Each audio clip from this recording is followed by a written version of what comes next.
Et salut les amis, bienvenue sur le débriefing du match Moucron Étoile R.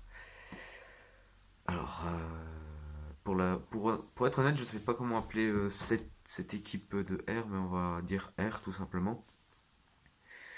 C'est vrai que c'est pas le plus facile, mais bref.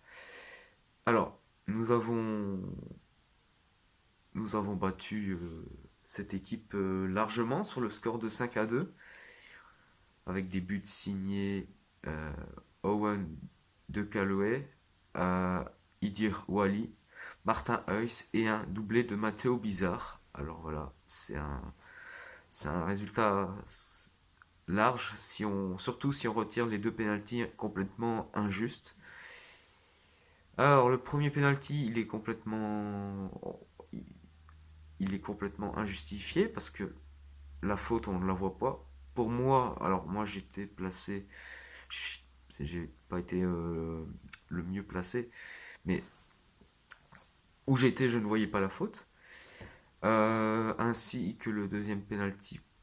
J'aimerais bien, voilà, j'ouvre le débat. Y a pas, pour moi non plus, il n'y a pas, non, y a pas faute.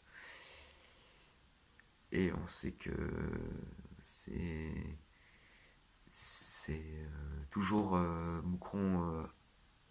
Voilà, on va pas non plus faire des théories du complot, mais c'est vrai que nous, on concède pas mal de pénalty. On a toujours l'arbitre qui n'était clairement contre nous. On va pas faire que critiquer l'arbitre. Mais oui, l'arbitre n'était pas bon du tout. Et d'ailleurs, c'est vrai qu'on a l'habitude, mais c'est vrai que ce niveau d'amateurisme, bon, après, on est en amateur, mais voilà, ça m'avait pas manqué. Après, je peux pas non plus le dire, mais voilà, si l'arbitre euh, n'est pas bon, bah, le match sera compliqué. Mais bon, on a quand même gagné 5-2. Alors, Moucron aussi doit avoir un penalty normalement. Et et il y a eu deux grosses occasions ratées.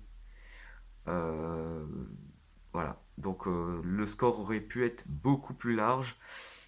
Euh, il aurait même pu être 7-2 comme les filles de P3. Ça aurait été pas négligeable. Voilà. Alors, la prestation collective, elle était bien. On a vu une très bonne première mi-temps. On a vu une défense, on va dire plus ou moins bonne. À part, on sait que Morgan Lefebvre était donc malade. C'était donc une défense un petit peu, pas bricolée, mais on va dire une défense un peu inédite. Bon, après, voilà, il y avait toujours Alioudia, Jérémy Hugenbart. Voilà, il y avait, voilà, c'est toujours la même défense. Il y avait aussi Noah Glorieux. Mais voilà, on peut pas dire. Pour moi, la défense, ça a été ok. Alioudia est toujours aussi efficace dans son jeu de tête, dans sa présence défensive. On voit que il a beaucoup d'expérience. Donc voilà. Bon, cependant, il a quand même fait quelques erreurs qui nous auraient pu nous coûter cher.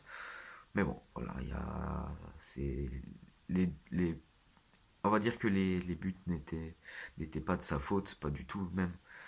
Voilà, il nous a bien sauvé avec son jeu de tête aussi sur le reste de la saison. Le milieu de terrain, bah, je trouve qu'il y a du mieux depuis Erzo, on va dire. C'est un peu mieux après les coachs ont un peu changé. Voilà, on a eu l'absence de Lucas Le Saffre qui, bah, moi j'aime beaucoup le joueur. Il a une bonne frappe. Quand il marque, allez, je sais que quand c'est lui qui a le coup franc, il y a une chance sur deux qui est dedans.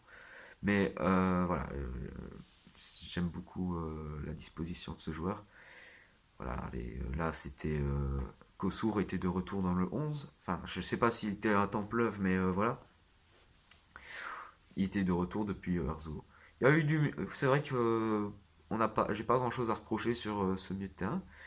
L'attaque, c'était aussi une attaque. Alors, il n'y avait pas Kylian Brouillard.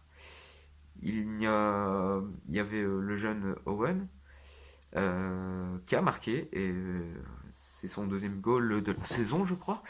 Et donc, ben, ça peut lui faire du bien. C'est un jeune joueur. Et bravo, bravo à lui. C'est toujours bien de voir des jeunes joueurs marqués. Voilà. Moi, voilà, c'est très bien. Alors, il n'y a pas grand-chose à dire dans ce match, hein. En vrai, c'était un bon match. Première mi-temps, comme j'ai dit, très très bien. Deuxième, un peu plus chiante, mais voilà, on a été dans le contrôle du match.